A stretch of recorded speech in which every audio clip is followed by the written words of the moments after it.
Alright. Hi everyone, Anthony Fantano here, internet's busiest music nerd.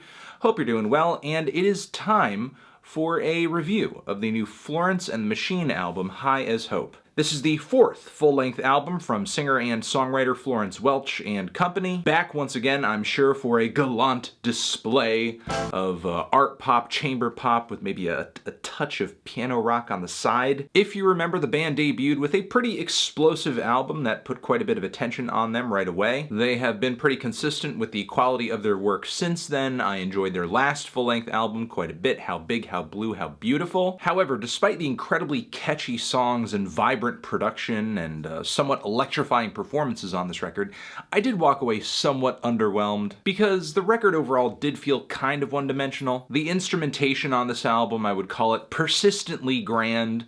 Florence as well, always feeling like vocally she's firing on all cylinders. It would have been nice if the band on this record appreciated just maybe a bit more restraint, and they certainly find that restraint on High as Hope. I guess the question is whether or not it really kind of fits their style. This thing is 10 tracks, around 40 minutes. Pretty much all of the songs on this thing fit into Florence and the Machine's usual stylistic wheelhouse, except for the instrumentation, the songs, and a lot of the lyrics on this thing sounding much sadder. Take the slow and somber introduction of the record, June, where Florence can be heard pontificating over these really authoritative piano chords, almost like she's a Patti Smith or a Joni Mitchell type figure. Eventually, the instrumentation swells into a giant and amazing wall of instrumentation and vocal harmonies. It reaches this Kate Bush level of grandiosity. It's a stunning start to the record. It transitions very smoothly into the track Hunger, an excellent single which really builds the album's momentum up. It features this really soft, glossy instrumental introduction, as many other tracks on this album do, almost sounding like something off of a Julia Holter record. This track eventually builds into this gigantic, swaying piano rock tune. We all got hunger, why? We all got hunger. It's a soaring, passionate ballad that will most certainly get the Stevie Nicks fans, like, pulling their lighters out. Then things on the record slow down very quickly on the track South London Forever. It's a somewhat interesting song for the band. I mean, I don't care for the pacing. It's very meditative. It's very meandering. The vocal melodies seem like kind of off the cuff, like they're coming out of Welch in a stream of consciousness. The instrumental is very linear, progressively gets more and more intense.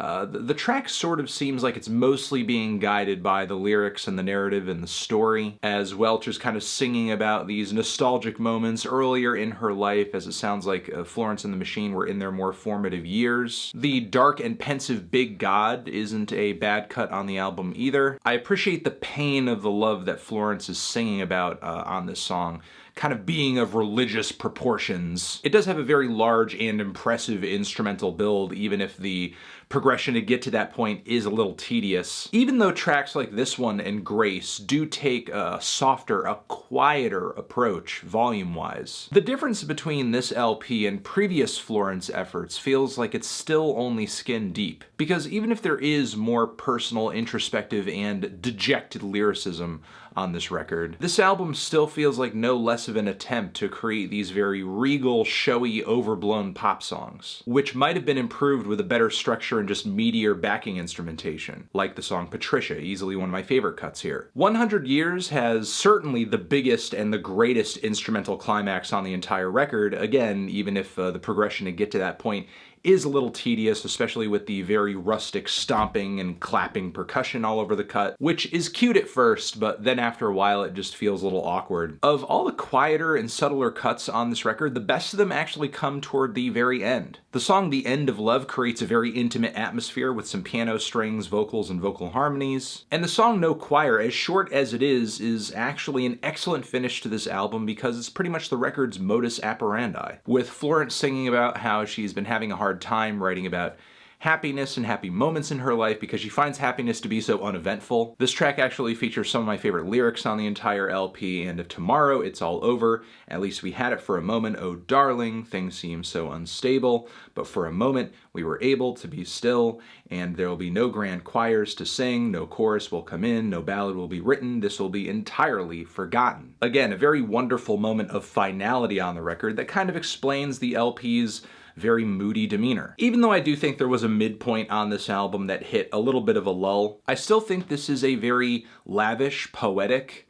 and very lovesick art pop record. Given that it is Florence and the Machine, you are getting the typically high quality level of not only production, but also just singing. The album has a very strong start, very strong finish, more hits than misses in terms of song quality. The pacing of a few tracks could have been better. A few songs I think maybe were a tad too wordy, with Florence taking a more journal-like approach to her lyricism on this one. It didn't blow me away, but I still think it's a pretty quality album.